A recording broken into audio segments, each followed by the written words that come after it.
For this vegan Mexican salad I make for my strong, active husband who likes more protein for muscle growth, I start with 2 leaves of washed green leaf lettuce and thinly sliced, with a quarter thinly sliced and seeded and cored red bell pepper.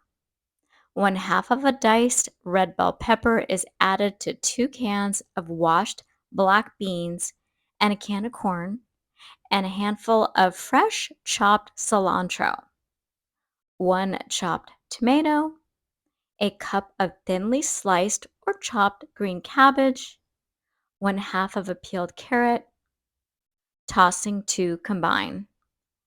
Top with the black bean corn mixture, guacamole, pureed avocado or chopped avocado, about a quarter, 1 to 2 tablespoons of salsa, a few sliced jarred jalapenos, 7 black olives, 1 tablespoon of raw pumpkin seeds, 1 tablespoon of salted sunflower seeds.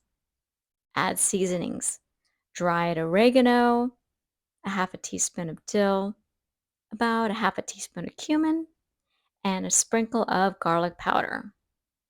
1 tablespoon of nutritional yeast that is unfortified, and a few splashes or drizzles of red wine vinegar.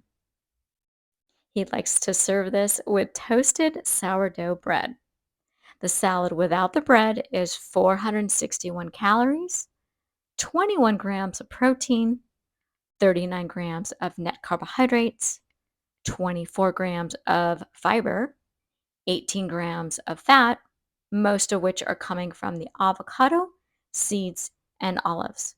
So if you want to reduce the fat intake, just cut out the seeds or maybe reduce the avocado. And it also provides 100% of vitamin C requirements.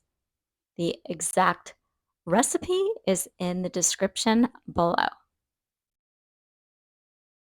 For my favorite low-fat, oil-free, plant-based vegan recipes, order my cookbook with vegan nutrition facts on how to prevent and reverse disease, which chronicles my personal health and weight loss story through my website, thehigh5diet.com.